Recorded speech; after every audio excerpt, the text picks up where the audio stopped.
Hey guys, welcome back to the latest episode of the Withstand podcast. I'm so glad you could join me today. We are up to chapter 49 of the book of Genesis, and that means that we're in our second last episode for season 4. Can you believe it? So we will read chapter 49 this episode and chapter 50 in the final episode for the season before taking a very, very brief break and coming back for season 5, God willing, of course. So now we're up to, as I say, book of Genesis, chapter 49, and this is God's word. And Jacob called his sons and said, "Gather together, that I may tell you what shall befall you in the last days. Gather together and hear, you sons of Jacob, and listen to Israel your father. Reuben, you are my firstborn, my might and the beginning of my strength, the excellency of dignity and the excellency of power. Unstable as water, you shall not excel, because you went up to your father's bed, then you defiled it, he went up to my couch. Simeon and Levi are brothers, instruments of cruelty are in their dwelling place. Let not my soul enter their council. Let not my honour be united to their assembly.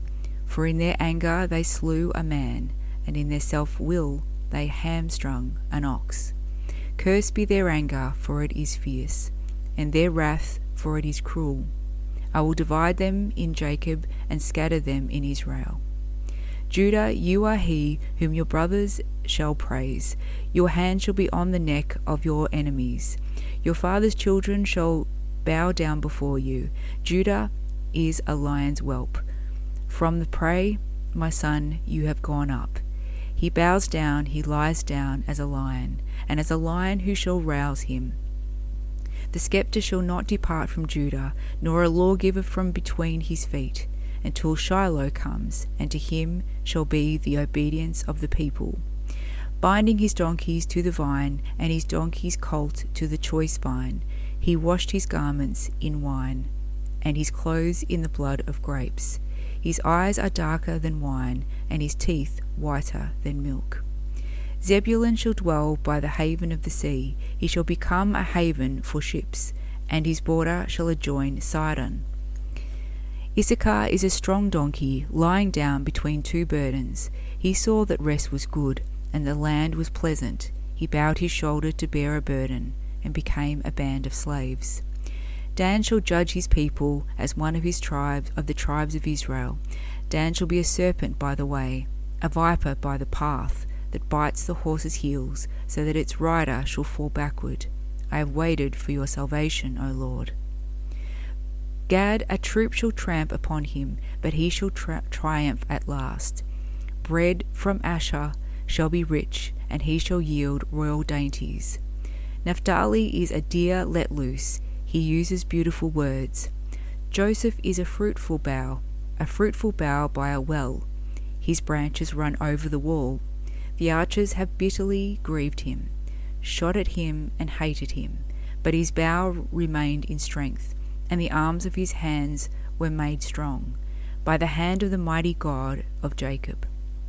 From there is the shepherd, the stone of Israel.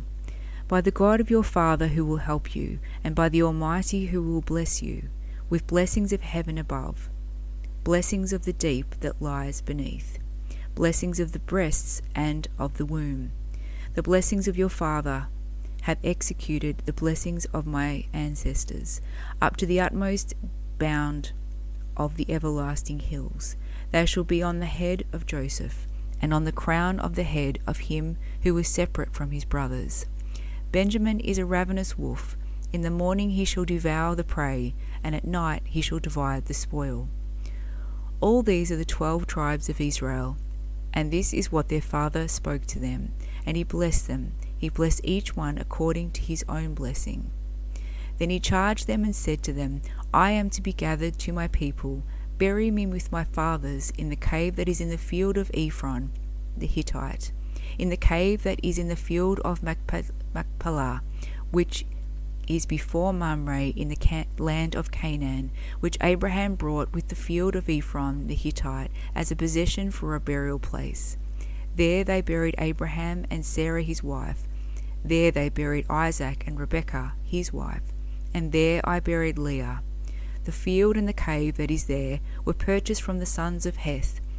And when Jacob had finished commanding his sons, he drew his feet up into the bed and breathed his last, and was gathered to his people. This is the word of the Lord.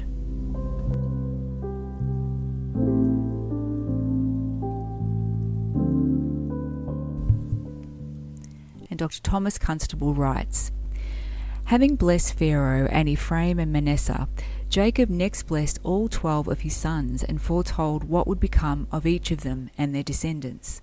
He disqualified Reuben, Simeon, and Levi from leadership and gave that blessing to Judah. This chapter is the last one in Genesis that gives the destinies of the family members of Abraham's chosen line. It contains blessings, curses, warnings, judgments, and promises, all of which are prominent throughout Genesis. These chapters then take the story from the first mention of Abram in chapter 11 to the first mention of Israel as a people blessed by God with a special blessing. The writer of Genesis called this section Jacob's blessing. Isaac had prophetically outlined the future of his two sons' families. Earlier, Noah had prophesied the future of Canaan's descendants. Likewise, Jacob, by divine inspiration, foretold major characteristics of each of the 12 tribes that would issue from his 12 sons. Each blessing contains at least one of these elements: a synopsis of the son's personality, a hint to his potential, and a prophecy of his future. Jacob predicted how things would turn out for each of his sons and their descendants should they continue to display the character they had displayed thus far. This is the first long poem in the Bible. This chapter, in that it is poetry, seems to be intended to be a high point of the Toledot, what became of Jacob, if not the whole book of Genesis. These blessings rested on God's promises to Abraham, Isaac, and Jacob. Each son learned how his branch of the family would benefit from and be a channel of blessing relative to the patriarchal promises. The natural character of each son and the consequences of that character would have their outcome in the future of the Israelites. The choices and consequently the character of the patriarchs affected their descendants for generations to come, as is usually true. The Spirit of God revealed to the dying patriarch Israel the future history of his seed, so that he discovered in the character of his sons the future development of the tribes proceeding from them, and with prophetic clearness assigned to each of them its position and importance in the nation into which they were to expand in the promised inheritance. It is fitting that the book of Genesis, which opened with the creative power of the divine word, closes with the notion of the effective power of the inspired predictive word of the patriarch. Jacob assumed in his blessing that his family would increase and possess the land of Canaan. This optimism reveals his faith. God gave his people this prophecy to bear them through the dismal barrenness of their experiences and to show them that he planned all the future. For Jacob's family, the future lay beyond the bondage of Egypt in the land of promise, but the enjoyment of the blessings of that hope would depend on the participants' faithfulness. So from the solemnity of his deathbed, Jacob evaluated his sons one by one and carried his evaluation forward to the future tribes. The scope of Jacob's prophecy extends into the millennial age, the 1,000-year reign of Jesus Christ on the earth. God did not fulfill these prophecies completely during the lifetime of Jacob's sons. Neither did he do so during Israel's occupation of the Promised Land, and he has not done so since then. The final, complete fulfillment awaits the future. Jacob's last words to his sons have become the occasion for a final statement of the book's major theme: God's plan to restore the lost blessing, lost in the fall, through the offspring of Abraham. By framing Jacob's last words between verses 1 and 28, the writer shows where his interests lie. Jacob's words look to the future, in days to come, and draw on the past. God's blessing of mankind. It is within that context we are to read and understand Jacob's words in this chapter. Reuben. As the firstborn, Reuben could have anticipated preeminence among his brothers, leadership of the tribes, priesthood or spiritual leadership within the nation, and the double portion of the birthright, twice as much blessing. However, he forfeited these privileges, preferring rather to give free rein to his lust. The leadership of the tribes therefore went to Judah, the priesthood to Levi, eventually, and the double portion of blessing to Joseph. Joseph was the firstborn of the favoured Rachel, whereas Reuben was Leah's firstborn. Joseph's priority was not due solely to Jacob's preference, however, but to the will of God as revealed in Joseph's dreams. About no other tribe do we know so little as about Reuben. The tribe produced no significant man, no judge, no king, no prophet. No priest came from Reuben either. Hesitancy and uncertainty marked the Reubenites in the time of Israel's judges. This forfeiture is fulfilled historically in later times when the Reubenites living in Transjordan are integrated into the tribe of Gad. From this first oracle, the teaching is clear that the behaviour of one individual affects the destiny of his descendants. Simeon and Levi. These two were brothers, not only by blood but also in disposition. They were violent, angry, self-willed men. Because of their wickedness, they would have no independent tribal territory, but their descendants would live scattered among the other tribes. By the second census, taken just before the Israelites entered Canaan, the Simeonites had become the smallest tribe. Moses later passed over the Simeonites in his blessing of the Israelites. This tribe received only a few cities within the tribal allotment of Judah, rather than a separate geographical territory. The Simeonites eventually lost their tribal identity and lived among the other tribes, especially in Judah's territory. The Levites received no separate land grant, but Joshua gave them several cities in which they lived among the other tribes. The Levites, however, received a special blessing at Mount Sinai by siding with Moses when the other Israelites turned against Moses. This resulted in their becoming the tribe of priests in Israel. Even though these first three tribes suffered punishment for their sins, Jacob's prophecies about them were still a blessing. They retained a place in the chosen family, and they enjoyed the benefits of the patriarchal promises as Jacob's heirs. By demoting Reuben for his turbulence and uncontrolled sex drive, Jacob saves Israel from reckless leadership. Likewise, by cursing the cruelty of Simeon and Levi, he restricts their cruel rashness from dominating. Judah possessed a lion-like nature. As such, he became the leader of the other tribes. Through him came David, and then came the Messiah, the Lion of the tribe of Judah. Judah led the other tribes both in the march through the wilderness and in the monarchy. Judah's leadership was not consistently preeminent in the history of Israel, however.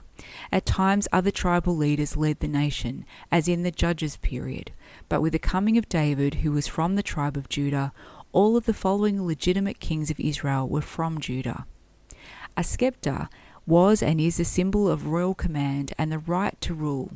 Judah was to exercise leadership among the tribes until Shiloh, at which time Shiloh would extend Israel's rule to worldwide dominion. Shiloh, meaning bearer of rest or peacemaker or pacifier, from the Hebrew word salah, means to rest, has been believed by some to be a proper name. According to this view, the word Shiloh refers here not to the city in Canaan of that name, but to a person who would arise in the tribe of Judah and bring peace to the world, namely Messiah. Some English translations simply transliterate the Hebrew word and read Shiloh.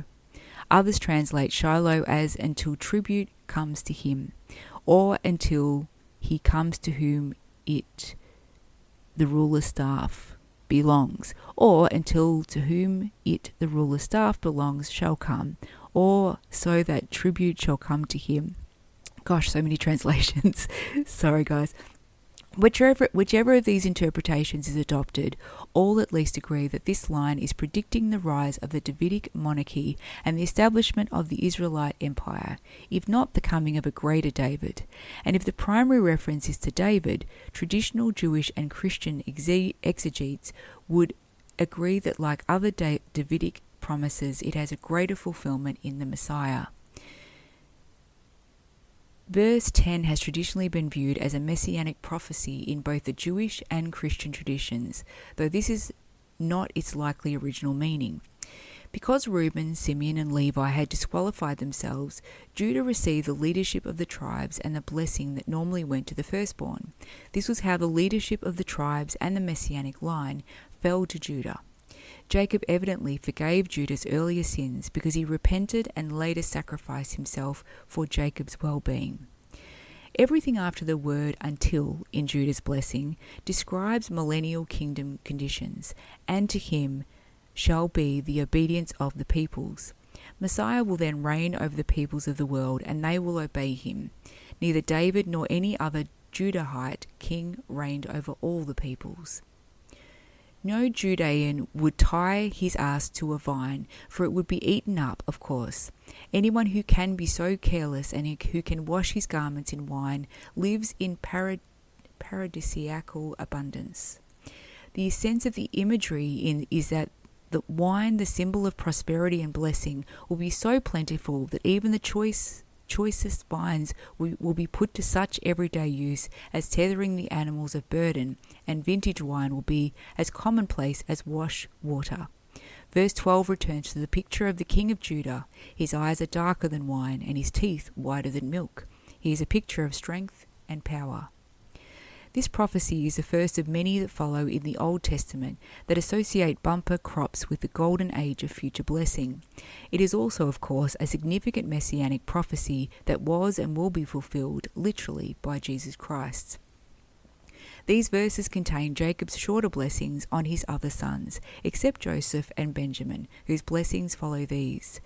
True to the poetic qualities of the text, the images of the destiny of the remaining sons are in most cases based on a wordplay of the son's name. The central theme uniting each image is that of prosperity.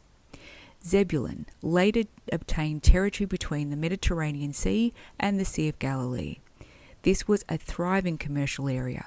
It is possible that Zebulun and Issachar shared some territory.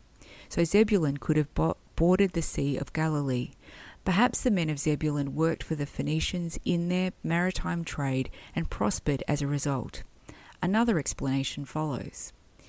In the time of Jacob and at the distance of Egypt, Zidon was a representative of all Phoenicia. She was, in fact, the mother of that people and was so spoken of by Homer several hundred years after the death of Jacob. Homer does not speak of Achzib or Acre or Dor, but only of Zidon, when he has occasion to mention this country. But Phoenicia, or Sidonia, if you please, extended south of Acre and Zebulun, bordered on the sea for a considerable distance along that part of the coast. Jacob therefore spoke according to the received geography of his time, but with prophetic brevity mentioned only the parent city. When, however, Joshua, several hundred years later, came to divide the country between the tribes, it became necessary to specify the subordinate places, and no doubt some of the cities south of Sidon had by that time risen to importance, and might well give the name to the coast in their vicinity. At all events, Joshua was obliged to mention them in defining the limits of the tribes. Hence, though Zebulun touched the sea far south of the city of Sidon, yet his haven of ships was actually a part of the general coast of Sidonia when Jacob gave forth his prophecy.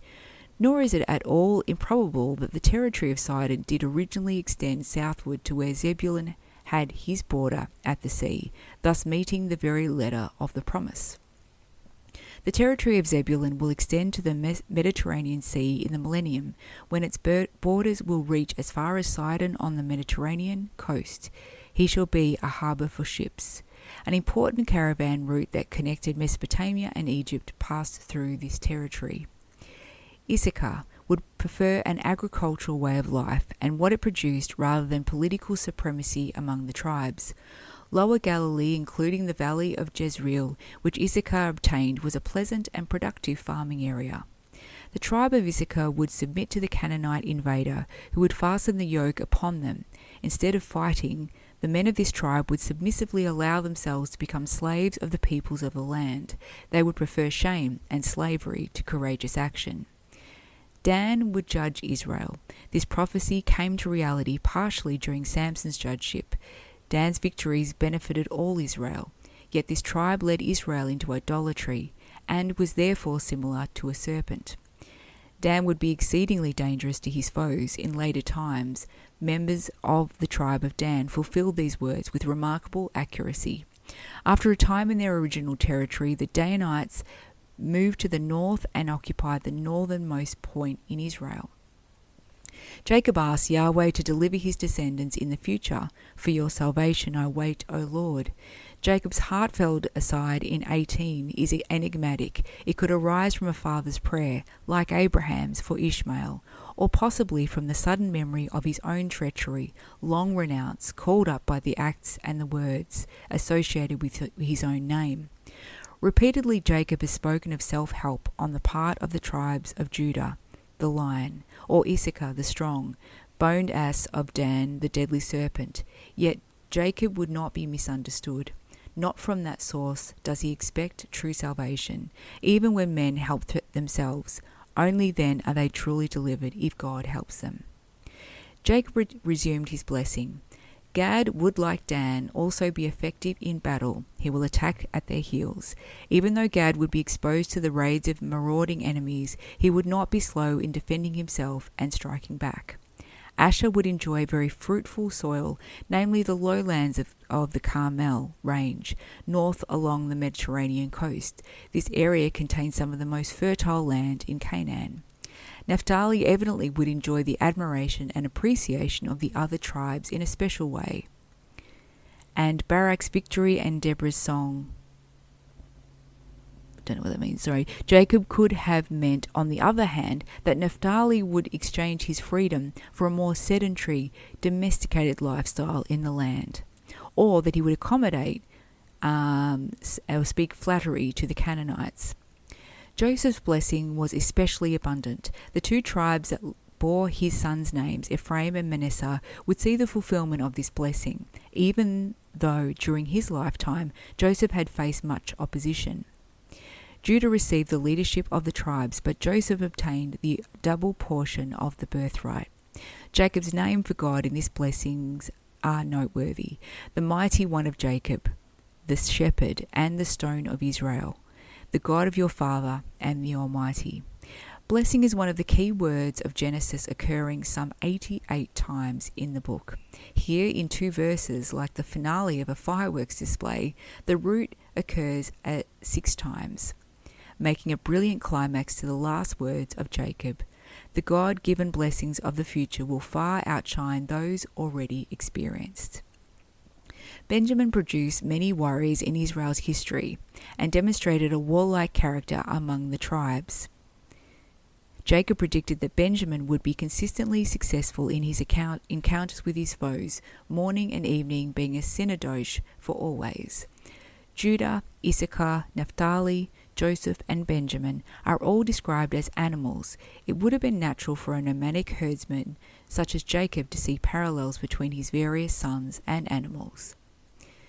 In his 12 sons, Jacob blessed all the future tribes of Israel.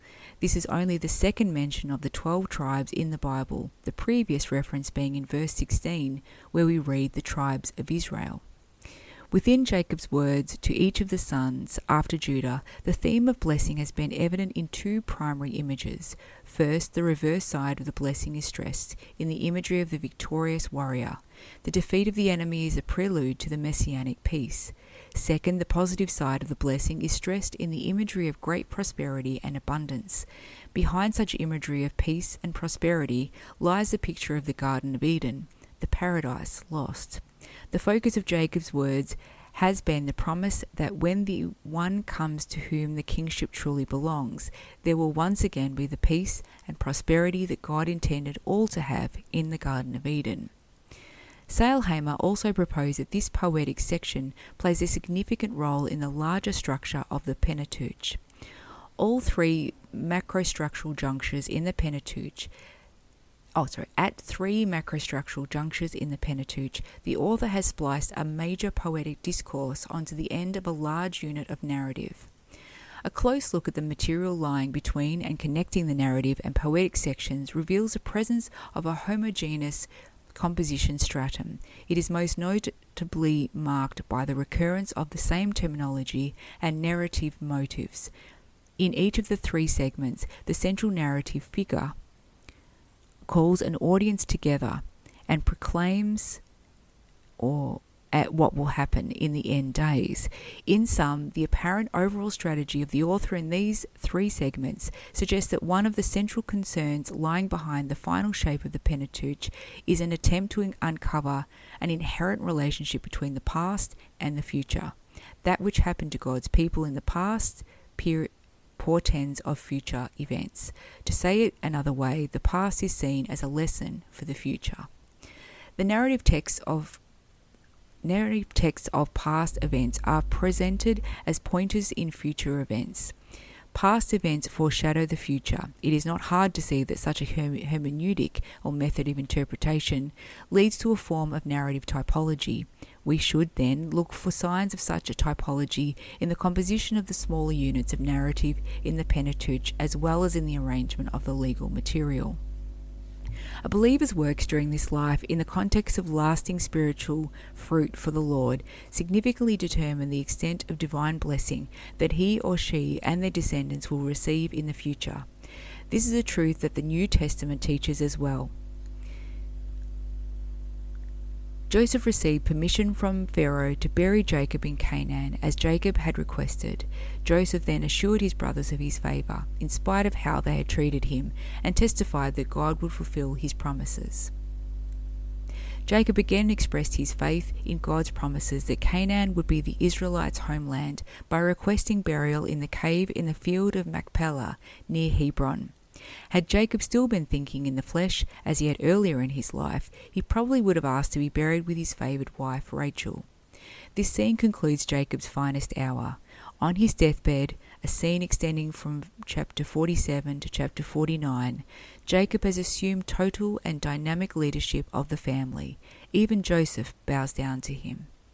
Jacob died peacefully and was gathered to his people. That is, he was reunited with his ancestors, implying life after death in Sheol, the place of departed spirits. Jacob was 147 when he died. And I'll leave the link to these wonderful notes in the show notes for you guys.